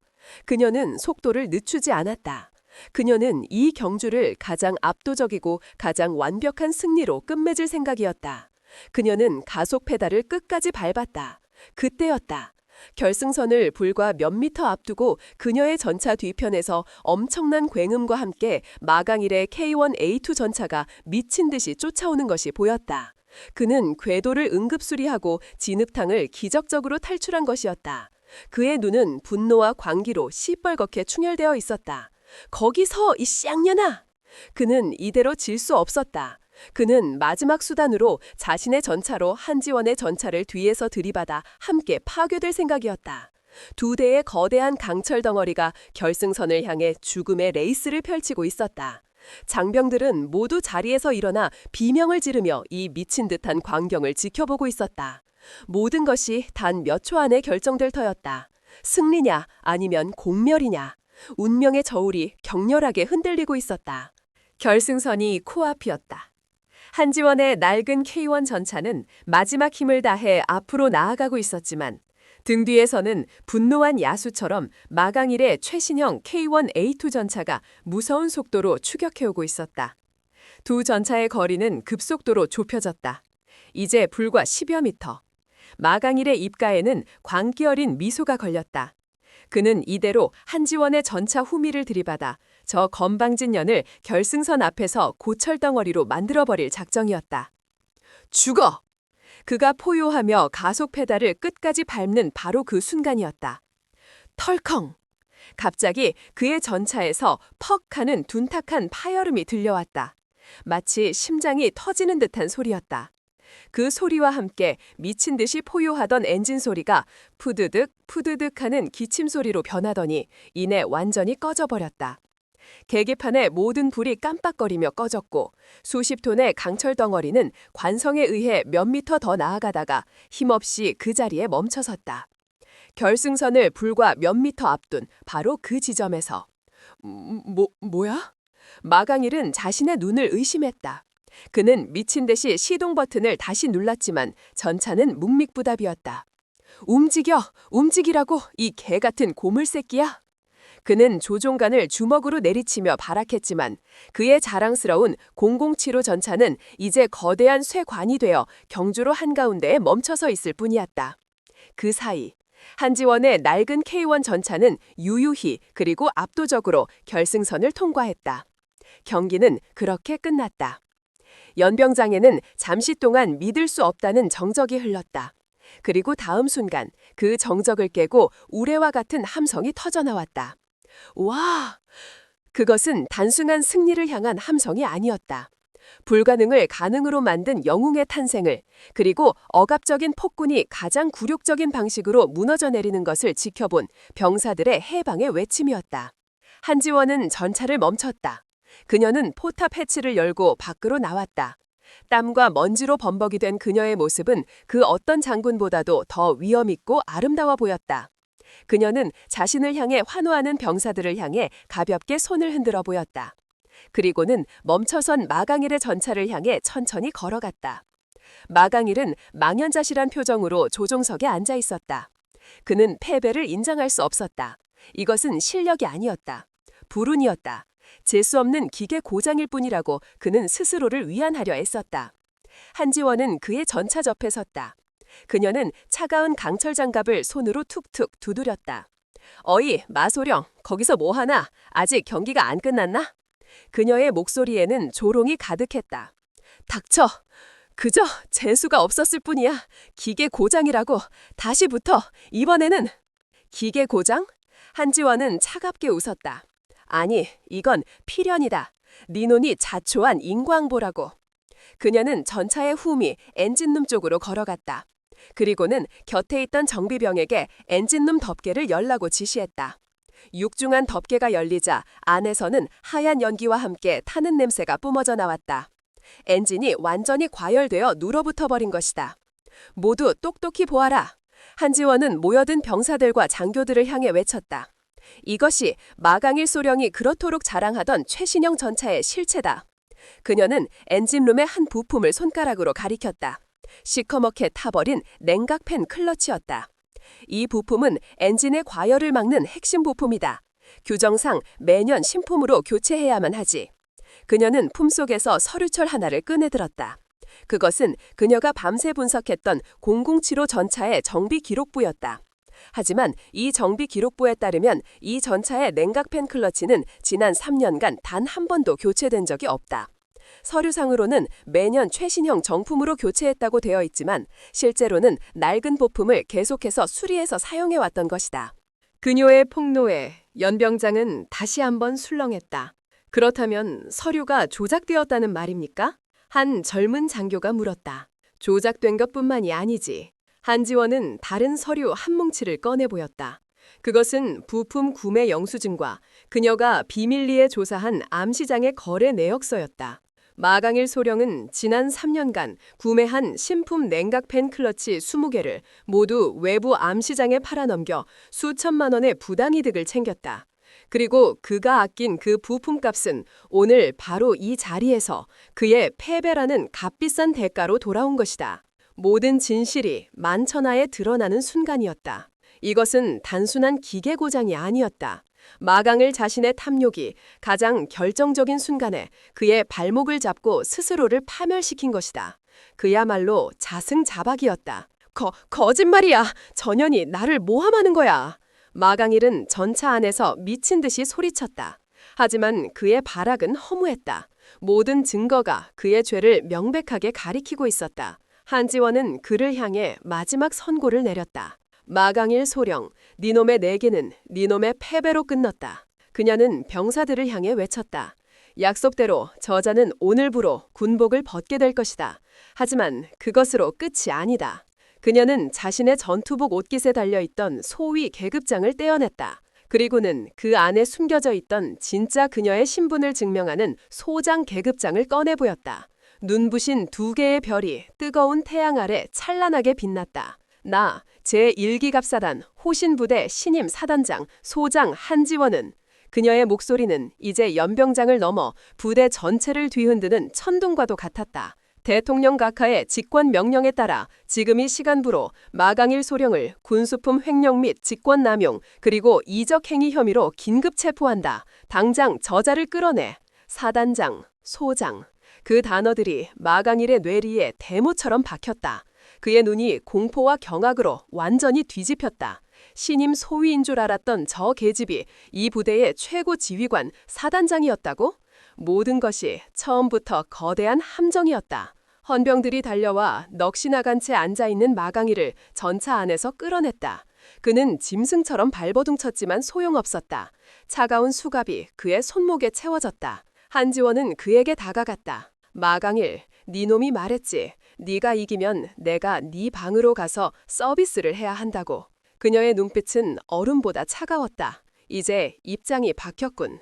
네 놈은 이제부터 차가운 감방 안에서 남은 평생 동안 국가에 봉사하게 될 거다. 내가 그렇게 만들어주지. 그녀는 더 이상 그를 쳐다보지 않았다. 그녀는 자신을 향해 경외와 존경의 눈빛을 보내는 수백 명의 장병들을 향해 돌아섰다. 모두 들으라. 그녀의 목소리는 희망에 차 있었다. 오늘 우리 호신 부대의 가장 큰 암덩어리 하나가 제거되었다. 하지만 이것은 끝이 아니다. 시작일 뿐이다. 나는 오늘부터 이 부대를 좀먹는 모든 부패와 부조리를 뿌리 뽑고 우리 호신 부대를 대한민국 최강의 그리고 가장 정의로운 부대로 다시 태어나게 만들 것이다. 와! 그녀의 선언에 장병들은 하늘이 떠나갈 듯한 함성으로 화답했다. 오랫동안 그들을 짓눌러왔던 공포와 절망이 사라진 자리에 새로운 희망과 자부심이 솟아나고 있었다. 하지만 그 환호성 속에서 한지원은 알고 있었다. 이것은 아직 완전한 승리가 아니라는 것을. 마강일은 그저 꼬리에 불과했다. 이 모든 것을 뒤에서 조정하고 비호해온 진짜 몸통이 아직 남아있었다. 육군 참모총장 김덕칠 대장. 그녀의 진짜 싸움은 이제부터 시작이었다. 그리고 그 싸움은 이전보다 훨씬 더 거대하고 더 위험할 터였다. 하지만 그녀는 두렵지 않았다. 그녀의 등 뒤에는 이제 그녀를 믿고 따르는 수백 명의 강력한 호랑이들이 함께하고 있었기 때문이었다. 복수의 여신은 마침내 자신의 군대를 되찾은 것이다. 한지원의 호신부대 개혁은 폭풍처럼 몰아쳤다. 마강일이 체포된 이후 그녀는 소장으로서의 모든 권한을 동원하여 부대 내에 만연해 있던 부조리와 비리를 뿌리 뽑기 시작했다. 마강일의 하수인들은 모조리 다른 부대로 쫓겨나거나 징계를 받았고 불량 군수품들은 전량 신품으로 교체되었다. 병사들의 복지는 개선되었고 훈련 시스템은 더욱 공정하고 효율적으로 바뀌었다. 부대는 빠르게 안정을 되찾았고 병사들의 얼굴에는 이전와는 볼 수 없었던 활기와 희망이 넘쳐 흘렀다. 한지원은 승리를 예감했다. 마강일이라는 꼬리를 잘라냈으니 이제 그의 자백을 토대로 몸통인 김덕칠 대장을 향해 칼날을 겨눌 차례라고 생각했다. 그녀는 마강일에 대한 모든 수사 기록과 증거 자료들을 정리하여 육군본부 법무실에 정식으로 기소를 요청했다. 하지만 그녀는 너무 순진했다. 그녀는 군이라는 조직의 최상층부가 얼마나 깊고 어둡게 썩어 있는지, 그리고 그들이 가진 권력의 힘이 얼마나 막강한지 아직 깨닫지 못하고 있었다. 며칠 후 육군 본부로부터 내려온 한 장의 공문은 그녀의 모든 희망을 산산조각냈다. 피의자 마강일 소령, 증거 불충분으로 인한 혐의 없음 처분, 즉시 원대 복귀 및 모든 지위 복권. 뭐라고? 한지원은 자신의 눈을 의심했다. 증거 불충분? 차고 넘치는 물증과 자백이 있었다. 그런데 혐의가 없다니. 이것은 말도 안 되는 노골적인 수사 방해이자 진실 은폐였다. 그 배후에 누가 있는지는 불을 보듯 뻔했다. 육군 참모총장 김덕칠 대장. 그가 자신의 권력을 이용해 수사 과정에 압력을 넣고 모든 증거를 무력화시켜버린 것이다. 바로 그날 오후 믿을 수 없는 일이 벌어졌다. 요란한 사이렌 소리와 함께 검은색 지프차 한 대가 마치 개선 장군처럼 호신 부대의 정문을 통과했다. 차에서 내린 사람은 다름 아닌 마강일이었다. 그는 죄수복 대신 깔끔하게 다려준 소령 정복을 입고 있었다. 그의 얼굴에는 이전보다 더욱 오만하고 잔인한 미소가 걸려 있었다. 그는 죽음의 문턱에서 돈과 권력의 힘으로 다시 살아 돌아온 악마 그 자체였다. 그의 복귀 소식에 부대는 다시 얼어붙었다. 병사들의 얼굴에서 웃음기가 사라지고 다시 공포와 절망의 그림자가 드리워졌다. 그들은 깨달았다. 아무것도 바뀌지 않았다는 것을. 정의는 결국 더 큰 권력 앞에서 무릎을 꿇는다는 것을. 마강일은 자신을 마중 나온 장교들을 지나쳐 곧장 사단장실로 향했다. 쾅! 그는 문을 박차고 들어가 집무실 책상에 앉아있는 한지원의 앞에 섰다. 오랜만이군, 사단장님. 그는 사단장이라는 단어를 비꼬며 말했다. 한지원은 분노로 딸리는 손을 감추고 차갑게 그를 응시했다. 어떻게 네 놈이 다시 여기에? 어떻게냐고?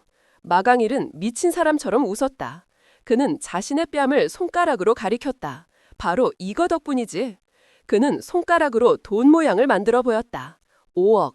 네 년이 나를 감방에 쳐넣을 그날 밤 나는 변호사를 통해 김덕칠 총장님께 나의 작은 성의를 표시했지. 5억. 그 돈으로 나는 나의 모든 죄를 없던 일로 만들었지. 이제 알겠나? 이 세상은 정의나 진실 따위로 돌아가는 게 아니야. 바로 돈, 그리고 권력, 이게 진짜 법이라고. 그는 책상을 주먹으로 내리쳤다. 쿵! 그리고 총장님께서 내게 새로운 임무를 주셨다. 바로 네 년의 목줄을 확실하게 틀어지고 다시는 기어오르지 못하게 만들라는 임무를. 그는 품속에서 또 다른 공문 한 장을 꺼내 그녀의 얼굴에 집어던졌다. 신임 사단장 한지원 소장에 대한 특별 감찰 명령, 감찰 책임자 부여단장 마강일 소령. 이제 상황은 완전히 역전되었다.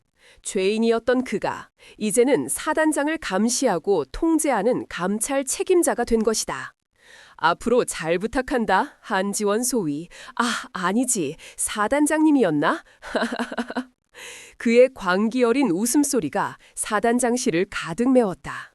그날부터 한지원의 진짜 지옥이 시작되었다.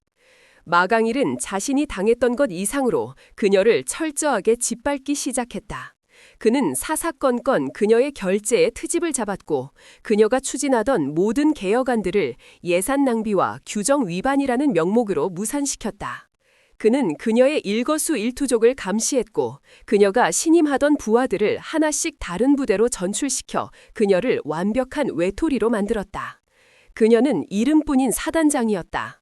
허수아비 지휘관. 그녀는 아무것도 할 수 없었다. 그녀가 할 수 있는 것은 자신의 눈앞에서 자신이 애써 일으켜 세웠던 부대가 다시 과거의 지옥으로 돌아가는 것을 무력하게 지켜보는 것뿐이었다. 그리고 마침내 마강일의 복수는 마지막 단계를 향해 치닫고 있었다.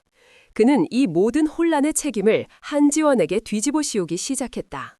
그는 외부에서 온 경험 없는 여군 사단장이 부대의 전통을 무시하고 무리한 개혁을 추진하여 오히려 부대 내 갈등과 혼란만 야기했다는 거짓 보고서를 작성하여 상부에 올렸다. 그리고 그는 한지원이 신임 소위로 위장하여 부대에 잠입했던 사실을 폭로하며 이것이 군의 지휘 체계를 뒤흔든 심각한 하극상이라고 몰아붙였다. 상황은 그녀에게 최악으로 흘러가고 있었다. 김덕칠 총장의 비호 아래 모든 여론은 그녀에게 등을 돌렸다. 그녀는 영웅에서 하루아침에 군의 질서를 어지럽힌 분란의 씨앗으로 전락했다. 마침내 운명의 날이 다가왔다. 마강일은 자신이 당했던 것과 똑같은 방식으로 그녀에게 마지막 복수를 하기로 결심했다. 그는 훈련 중이던 모든 병사들을 연병장으로 집결시켰다. 그리고는 사단장실에 있던 한지원을 강제로 연병장 한가운데로 끌고 나왔다. 모두 똑똑히 봐라. 마강일은 확성기를 잡고 외쳤다. 이 여자가 바로 우리 호신부대의 명예를 더럽히고 군을 혼란에 빠뜨린 주범이다. 이 여자는 더 이상 우리의 사단장이 아니다. 그저 군복을 입은 한 마리 암캐일 뿐이다. 그는 신호를 보냈다. 그의 부하들이 달려들어 한지원의 어깨에 달려있던 소장 계급장을 거칠게 뜯어냈다. 그리고는 그녀를 바닥에 내팽개쳤다. 네 년 때문에 내가 얼마나 끔찍한 굴욕을 겪었는지 아나? 그는 짐승처럼 으르렁거리며 그녀를 무자비하게 구타하기 시작했다. 퍽! 퍽! 그의 주먹과 군홧발이 비처럼 그녀의 몸 위로 쏟아졌다. 병사들은 그저 지켜볼 수밖에 없었다. 그들의 눈에는 분노와 무력감이 가득했지만 그 누구도 감히 나서지 못했다. 그들은 보았다. 저항의 끝이 얼마나 비참한지를. 마침내 마강일은 폭행을 멈췄다. 그는 피투성이가 된 채 쓰러져 있는 한지원을 벌레 보듯 내려다보았다. 아직 끝이 아니야. 그는 비열하게 웃었다. 네 년에게 내가 겪었던 것과 똑같은, 아니 그보다 더한 굴욕을 선물해주지. 그는 손짓했다. 끼리릭. 훈련장의 한쪽에서 육중한 KA-122 전차 한 대가 지축을 울리며 그들을 향해 다가오기 시작했다. 그것은 바로 그가 경주에서 탔었던 007호 전차였다. 악마가 지옥의 밑바닥에서 마침내 그 흉측한 모습을 완전히 드러낸 순간이었다. 가장 깊은 절망의 밤이 다시 찾아왔다. 끼리릭 끽. 육중한 K1A2 전차가 내뿜는 굉음은 마치 지옥의 사형 집행인이 연주하는 장송곡처럼 연병장 전체를 울렸다. 수십 톤의 강철 덩어리는 피투성이가 된 채 바닥에 쓰러져 있는 한지원의 바로 앞에서 멈춰섰다. 전차의 거대한 그림자가 그녀의 부러진 희망 위로 무자비하게 드리워졌다. 마강일은 천천히 전차 위로 올라갔다. 그는 포탑의 가장 높은 곳에 서서 발 아래의 모든 것을 지배하는 신이라도 된 것처럼 의기양양하게 팔을 벌렸다. 보아라! 이것이 바로 권력의 힘이다. 그의 목소리는 광기로 가득 차 있었다. 정의, 명예, 그딴 건 다 개나 줘버려. 이 세상의 유일한 진리는 바로 힘, 그리고 돈이다. 내가 그것을 증명해주겠다. 그는 바닥에 쓰러진 한지원을 벌레만도 못한 것을 보는 듯한 눈으로 내려다보았다. 니년, 내가 감방에 있을 때 뭐라고 했지? 내가 짓밟은 바바를 혀로 핥게 될 거라고? 웃기지도 않는군. 그는 침을 뱉었다. 그의 침이 한지원의 피 묻은 뺨 위로 더럽게 떨어졌다. 이제 곧 알게 될 거다. 누가 누구의 발밑에서 기게 될지, 누가 진짜 곤충인지 말이야. 그는 조종수를 향해 손짓했다. 궤도를 전연의 바리 위로 올려. 그것은 인간의 상상을 초월하는 잔인하고 끔찍한 명령이었다. 조종석에 앉아있던 젊은 병사의 얼굴이 하얗게 질렸다. 소령님, 하지만 그러시면 시끄러워, 개새끼야. 마강일이 포효했다. 이건 명령이다. 까라면 까. 아니면 네 놈도 전연과 똑같은 신세가 되고 싶어. 병사는 공포에 질려 떨리는 손으로 조종관을 잡았다. 그는 눈을 질끔 감았다. 이. 전차의 궤도가 아주 느리게 고문처럼 천천히 움직이기 시작했다. 마강일의 부하들이 달려들어 발버둥치는 한지원의 양팔과 몸을 바닥에 단단히 고정시켰다. 그녀는 저항할 수 없었다. 이미 온몸의 뼈는 부러질 대로 부러져 있었고 의식마저 희미해지고 있었다. 차가운 강철의 감촉, 수십 톤의 무게가 그녀의 군홧발 끝에서부터 서서히 그녀의 다리를 짓누르기 시작했다. 그녀의 입에서 고통스러운 신음이 터져나왔다. 그래, 바로 그거야. 더 소리 질러봐. 마강일은 미친 사람처럼 웃어댔다. 니년의 그 고고한 비명소리가 나에게는 아주 아름다운 음악처럼 들리는군. 우두득, 우두득, 끔찍한 소리가 났다. 그녀의 군화가 찌그러지고 발목의 뼈가 으스러지는 소리였다. 인간의 육체가 거대한 강철의 무게 앞에 허무하게 파괴되는 소리. 고통은 상상을 초월했다. 마치 수천 개의 칼날이 동시에 뼈와 살을 헤집는 듯했다. 눈앞이 하얗게 변했고 폐 속의 모든 공기가 빠져나가는 것 같았다. 멈춰! 마강일이 소리쳤다. 궤도는 그녀의 종아리 중간쯤에서 멈췄다. 그는 그녀를 한 번에 죽일 생각이 아니었다. 그는 이 고통을, 이 굴욕을 최대한 천천히 그리고 잔인하게 즐길 생각이었다. 그는 전차에서 내려와 그녀의 얼굴 바로 앞까지 다가왔다. 그는 그녀의 머리채를 잡아 자신의 얼굴을 마주보게 했다. 어때, 한지원? 아니, 그냥 쌍년아. 그의 입에서는 역겨운 술 냄새가 진동했다. 이제야 좀 현실이 느껴지나? 돈과 권력 앞에서는 니년 같은 정의의 사도는 그저 궤도 밑에 깔린 벌레 한 마리에 불과하다는 현실이. 그는 그녀의 뺨을 손바닥으로 툭툭 쳤다. 네가 졌어. 완벽하게 그리고 처참하게. 이제 내 발밑에 기면서 목숨을 구걸해다. 어쩌면 내가 마음이 바뀌어서 니년을 내 개로 삼아줄지도 모르지. 어때? 한지원은 아무런 대답도 하지 않았다. 아니, 할 수 없었다. 고통으로 인해 목소리조차 나오지 않았다. 그녀는 그저 이글거리는 눈으로 그의 추악한 얼굴을 쏘아볼 뿐이었다. 그 눈빛은 죽음을 앞둔 패배자의 눈빛이 아니었다. 그것은 지옥의 밑바닥에서라도 기어나와 반드시 복수하고야 말겠다는 불사조의 눈빛이었다. 그녀의 그 꺾이지 않는 눈빛이 마강일의 마지막 남은 이성을 끊어버렸다. 아직도 그 눈빛이야! 그는 포효하며 다시 전차 위로 올라갔다. 좋아, 니년의 그 오만한 눈가를 내가 아주 영원히 감겨주마.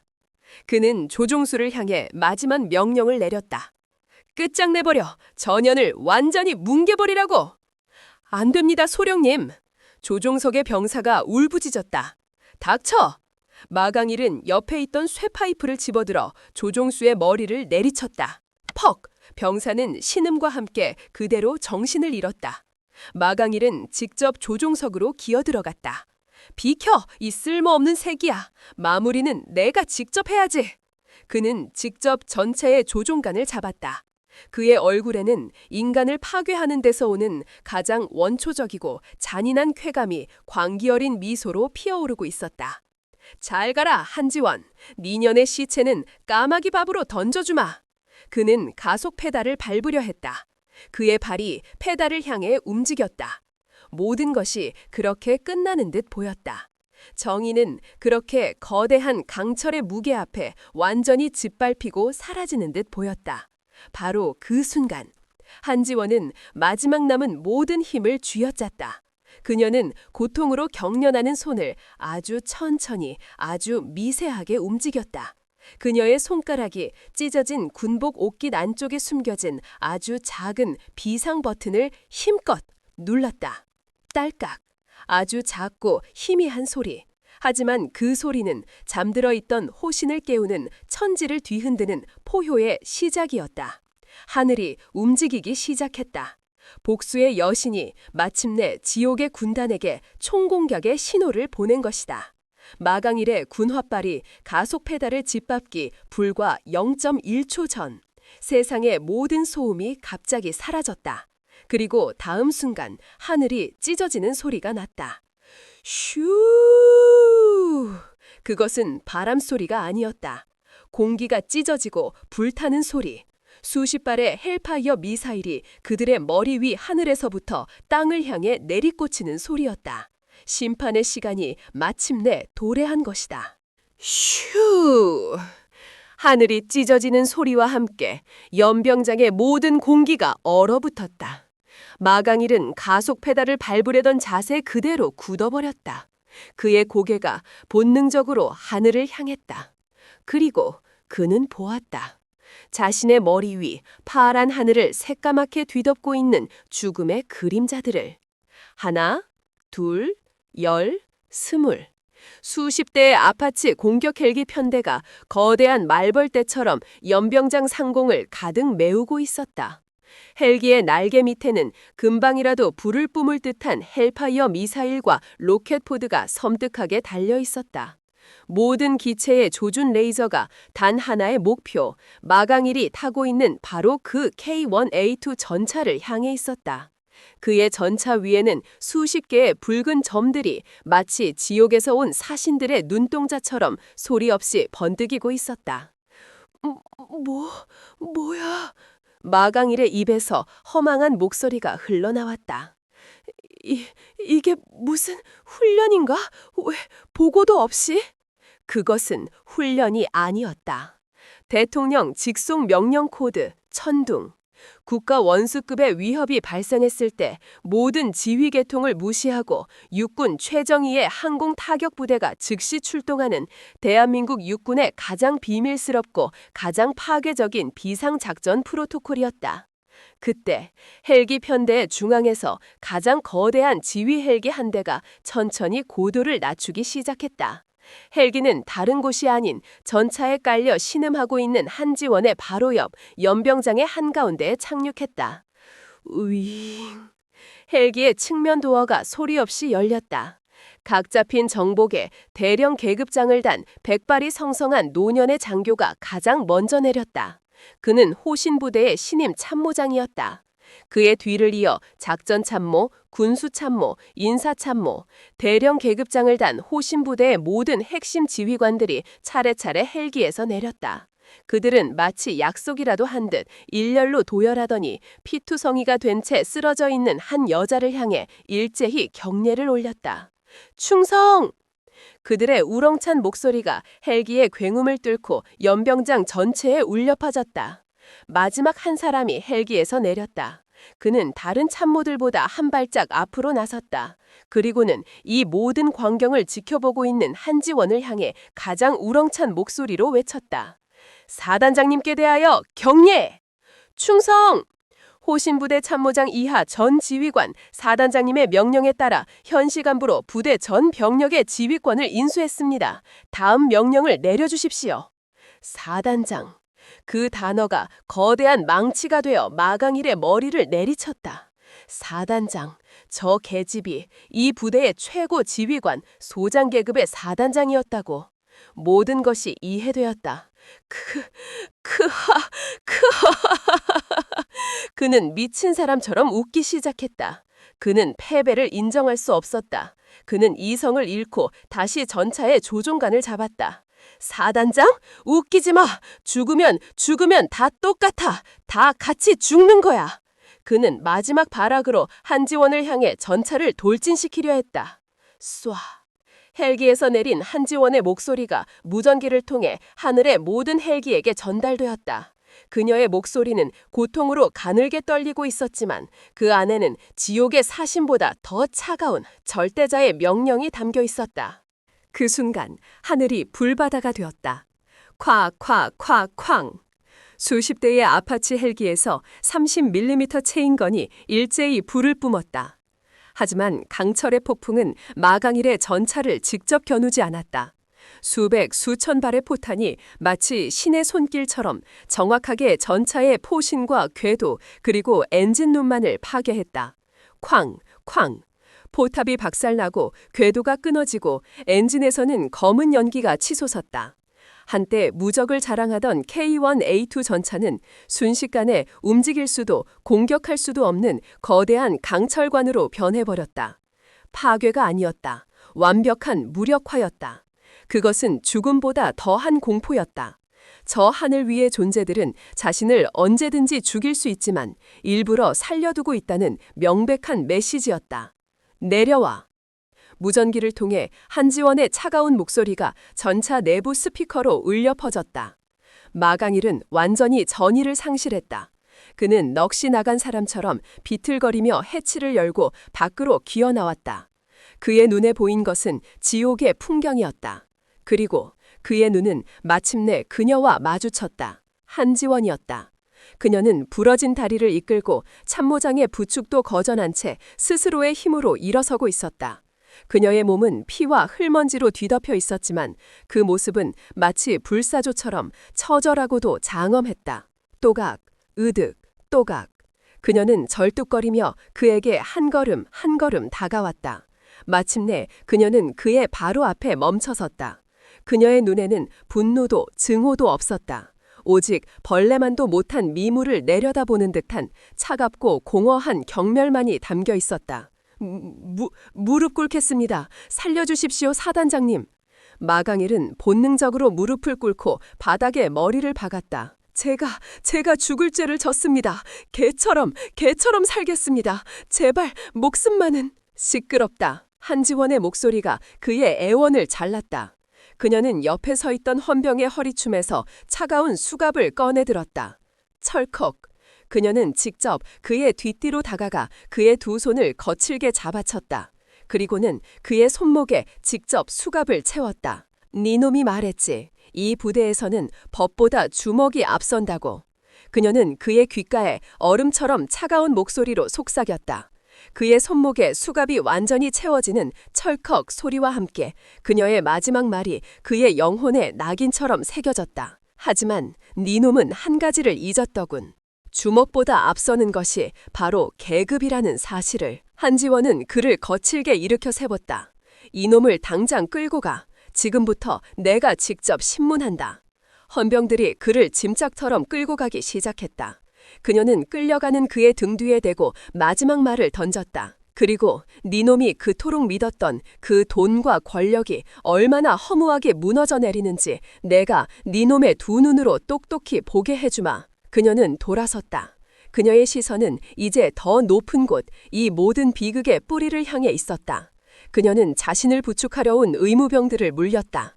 괜찮다. 아직 끝나지 않았어. 그녀는 부러진 다리를 이끌고 절뚝거리며 자신의 지휘 헬기를 향해 걸어갔다.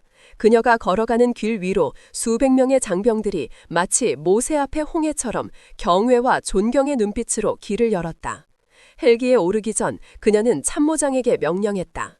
내가 없는 동안 부대를 재정비하도록, 그리고 김덕칠 총장과 마강일 사이에 오고 간 모든 통화 기록과 자금 거래 내역을 샅샅이 뒤져 내가 돌아올 때까지 모든 증거를 확보해놔. 알겠습니다, 사단장님. 헬기 문이 닫혔다.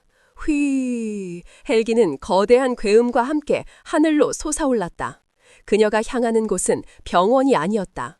이 모든 부패의 정점, 김덕칠 대장이 있는 곳, 대한민국 육군 본부였다. 이것은 끝이 아니었다. 더 거대한 전쟁을 위한 서막에 불과했다. 복수의 여신은 이제 막 자신의 군대를 이끌고 적의 심장부를 향한 마지막 진격을 시작한 것이다. 육군 본부, 참모총장실. 김덕칠 대장은 자신의 집무실에서 평소와 다름없이 여유롭게 하루를 시작하고 있었다. 그는 방금 전 대통령 비서실로부터 걸려온 전화를 받았다. 오늘 오후 대통령이 긴급 안보 현안 논의를 위해 자신을 포함한 군 수뇌부를 청와대로 호출했다는 내용이었다. 그는 이것이 자신의 입지를 더욱 공고히 할 좋은 기회라고 생각했다. 그는 호신부대에서 벌어지고 있는 일들에 대해 어렴풋이 보고를 받았다. 마강일이 한지원이라는 신임 사단장과 마찰을 빚고 있으며 곧 처리할 것이라는 내용이었다. 그는 대수롭지 않게 생각했다. 마강일은 그가 오랫동안 키워온 충직한 개였고 한지원이라는 애송이 여장군 하나쯤 처리하는 것은 식은 죽먹기라고 믿었다. 그는 곧 마강일로부터 모든 일이 성공적으로 끝났다는 좋은 소식을 듣게 될 것이라고 확신했다. 그가 향기로운 커피를 한 모금 마시려는 순간이었다. 그의 비서실장으로부터 다급한 인터폰이 걸려왔다. 총장님, 큰일 났습니다. 지금 신원미상의 공격 헬기 편대가 본부 상공에, 그리고 그의 말이 채 끝나지도 전에 굉음이 들렸다. 쾅, 쾅, 쾅. 참모총장실의 방탄유리로 된 창문이 바깥에서부터 가해진 강력한 충격에 거미줄처럼 갈라지기 시작했다. 로프를 타고 강하한 검은 전투복의 사내들이 특수 장비를 이용해 창문을 부수고 안으로 쏟아져 들어오고 있었다. 동시에 육중한 집무실 문이 안쪽으로 뜯겨져 나가듯 부서지며 완전 무장한 또 다른 무리의 병력들이 눈 깜짝할 사이에 사무실을 장악했다. 그들은 국방부 헌병대도 수도 방위사령부 병력도 아니었다. 그들의 팔뚝에는 호신 부대의 용맹한 호랑이 마크가 선명하게 새겨져 있었다. 사단장 직속의 최정예 특임대 대원들이었다. 이놈들이 미쳤나? 여기가 어디라고 감히! 김덕칠은 경악과 분노에 차서 자리에서 벌떡 일어났다. 대한민국 육군의 심장부 참모총장실이 일개 사단 병력에 의해 무력으로 점령당하는 군 역사상 전례 없는 쿠데타나 다름없는 상관이었다. 너희들 당장 물러서지 못해. 너희들 지휘관이 누구야? 당장! 그의 말이 채 끝나기도 전에 부서진 문틈으로 한 사람이 모습을 드러냈다. 그녀는 절뚝거리고 있었다.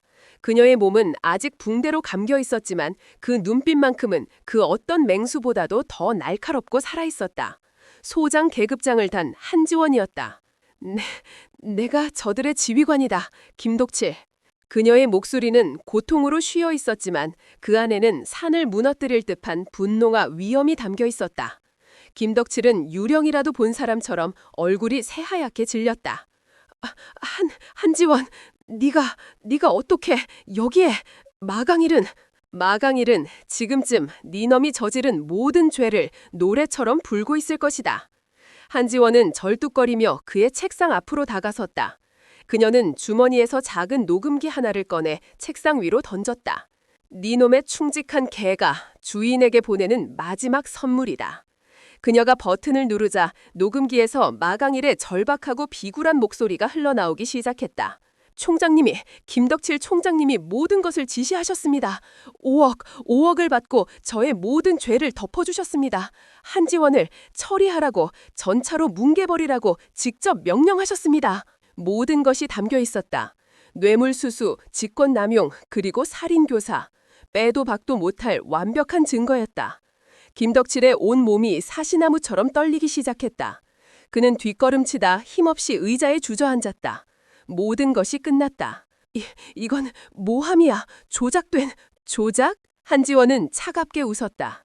곧 알게 될 거다. 무엇이 진짜 조작이었는지. 그녀는 자신의 부하들을 향해 명령했다. 이 반역자를 당장 포박해. 헬기에 태워 가야 할 곳이 있다. 어디로? 청와대. 한지원은 짧게 대답했다. 대통령 각하께서 네 놈을 애타게 기다리고 계시거든. 그녀의 말대로 청와대에서는 긴급 안보회의가 열리고 있었다. 하지만 그 회의는 북한의 위협을 논의하는 자리가 아니었다. 대통령은 이미 한지원이 보낸 모든 증거를 보고받고 이 부패한 군의 수뇌부를 어떻게 처리할 것인지 경로하고 있었다. 그리고 그 심판의 자리에 피고인을 직접 데려오라는 마지막 명령을 내린 상태였다. 헨리가 청와대 상공에 도착했을 때 아래에는 이미 국방부 장관과 합참의장을 비롯한 군 수뇌부 전원이 모여 있었다. 그들은 자신들의 상관이자 동료였던 참모총장이 일개 사단장에 의해 죄수처럼 끌려오는 충격적인 광경을 믿을 수 없다는 표정으로 지켜보고 있었다. 헨리에서 내린 한지원은 헌병들에게 끌려 나오는 김덕칠의 앞을 가로막았다. 잠깐. 그녀는 헌병의 허리춤에서 수갑을 빼앗아 들었다. 이놈은 내가 직접 채운다. 그녀는 직접 김덕칠의 손목에 차가운 수갑을 채웠다. 철컥.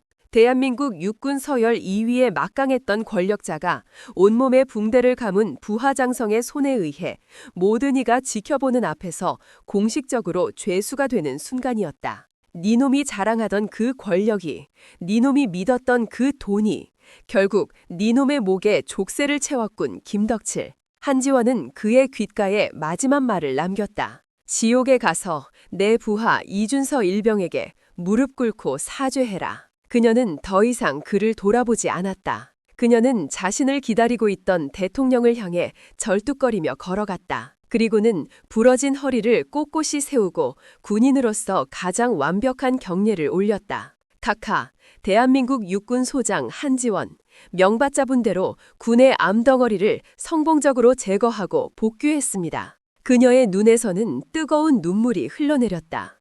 그것은 고통의 눈물도 슬픔의 눈물도 아니었다. 자신의 모든 것을 걸고 마침내 승리한 자만이 흘릴 수 있는 뜨겁고도 영광스러운 눈물이었다. 그날 대한민국 군의 가장 길고 어두웠던 밤이 마침내 끝나고 있었다. 그리고 폐허가 된 제국의 잔해 위로 새로운 시대의 찬란한 새벽이 밝아오고 있었다. 그 새벽의 중심에는 불사조처럼 다시 태어난 복수의 여신 네메시스가 서 있었다. 김덕칠 대장이 청와대에서 체포된 그날, 대한민국 군의 역사는 새로 쓰였다. 그것은 단순히 한 명의 부패한 장성이 몰락한 사건이 아니었다. 수십 년간 군의 심장부를 좀먹어온 거대한 암덩어리가 마침내 그 추악한 실체를 드러내고 제거되기 시작한 신호탄이었다. 한지원 소장의 손에 들려있던 녹음 파일과 마강일의 자백은 거대한 도미노의 첫 번째 조각에 불과했다. 대통령 직속으로 꾸려진 특별합동수사본부는 그녀가 수집한 증거를 토대로 군과 정재계를 잇는 추악한 부패의 사슬을 남김없이 파헤쳤다. 수십 명의 장성들과 방산업체 관계자들이 줄줄이 쇠고랑을 찾고 그들의 비밀 계좌에 숨겨져 있던 수천억 원의 검은 돈이 국고로 환수되었다. 마강일은 군사법정 최고법원에서 자신의 모든 죄를 인정받아 무기징역을 선고받았다. 그는 차가운 감방 안에서 자신이 한때 그토록 경멸했던 법의 심판 아래 남은 평생을 보내게 되었다. 그가 그토록 숭배했던 돈과 주먹은 결국 그를 구원해주지 못했다. 시간이 흘렀다. 격렬했던 폭풍이 지나가고 호신 부대에는 서서히 새로운 질서와 희망의 아침이 밝아오고 있었다. 1년 후 제1기갑사단 호신부대의 훈련장. 1년 전 비리와 공포의 상징이었던 낡은 K1 전차들은 모두 사라졌다. 그 자리에는 완벽하게 정비된 최신형 K1A2 전차들이 마치 잠에서 깨어난 진짜 호랑이들처럼 위풍당당하게 기동훈련을 하고 있었다. 병사들의 얼굴에는 더 이상 공포와 체념의 그늘이 없었다. 자신의 전차를 믿고 자신의 지휘관을 신뢰하는 진정한 전사들의 자부심과 활기가 넘쳐 흘렀다. 그 변화의 중심에는 이제 부러진 다리를 완전히 회복하고 그 누구보다도 힘찬 걸음으로 연병장을 걷는 한지원 소장이 있었다. 그녀의 다리에는 희미한 흉터가 남았지만 그것은 패배의 상처가 아닌 불의에 맞서 싸워 이겨낸 영광의 훈장이었다. 그녀는 사단장으로서 부대의 모든 부조리에 뿌리 뽑고 오직 실력과 인품만으로 평가받는 투명한 시스템을 구축했다. 그녀가 빼돌려진 부품 대신 진짜 부품으로 채워 넣은 것은 단순히 전차만이 아니었다. 병사들의 마음에 정의는 반드시 승리한다는 희망과 신뢰를 채워 넣은 것이었다. 그녀는 훈련을 지켜보다가 멀리서 자신을 향해 달려오는 한 젊은 장교를 보며 따뜻한 미소를 지었다. 1년 전 마강일의 폭력 아래 신음하던 바로 그 병사였다. 그는 한지원을 지원 아래 장교 시험에 합격했고 이제는 그녀와 같은 길을 걷는 늠름한 소위가 되어 있었다. 모든 것이 제자리를 찾았다. 악은 심판받았고 정의는 바로 섰으며 용기는 보상받았다. 거대했던 부패의 제국은 완전히 무너져 내렸다. 그리고 그 폐허 위로 이제 새로운 희망의 싹이 강철처럼 단단하게 자라나고 있었다. 이야기는 끝났습니다. 모든 것은 2년을 탱크로 뭉개버려 라는 야만적인 외침에서 시작되었습니다. 한 남자는 수십 톤의 강철 궤도가 한 명의 여군을 그리고 그녀가 품었던 정의를 완전히 짓밟을 수 있다고 믿었습니다. 그리고 그는 거의 성공하는 듯 보였습니다. 정의는 한때 차가운 훈련장 바닥에서 흙먼지 속에서 뼈가 으스러지는 고통과 함께 신음해야 했습니다. 하지만 기억하십시오. 전차는 육신을 짓밟을 수 있습니다. 하지만 결코 한 명의 진정한 군인의 꺾이지 않는 의식까지 짓밟을 수는 없습니다. 정의는 돈과 권력에 의해 잠시 휘어질 수는 있습니다. 하지만 결국 그것을 바로 세우는 것은 더 높은 계급장이나 더 강력한 무기가 아닙니다. 그것은 모든 것을 잃을 각오를 하고 기꺼이 진흙탕 속으로 뛰어드는 한 사람의 용기입니다. 이 이야기는 우리에게 묻습니다. 당신의 신념이 거대한 힘 앞에서 무참히 짓밟히는 순간 당신은 무엇을 선택하시겠습니까? 악과의 싸움에서 때로는 진흙탕 속에 처박히고 뼈가 부러지는 고통을 감수해야만 합니다. 모두가 당신에게 등을 돌리고 세상이 끝난 것처럼 보일 때도 있을 것입니다. 하지만 중요한 것은 그 모든 것을 딛고 다시 일어설 힘이 당신에게 있느냐 하는 것입니다. 여러분은 자신의 모든 것을 걸고 불의에 맞섰던 한지원 소장의 행동에 대해 어떻게 생각하십니까? 그녀의 복수는 정당했다고 생각하십니까? 여러분의 생각을 지금 바로 댓글로 남겨주십시오.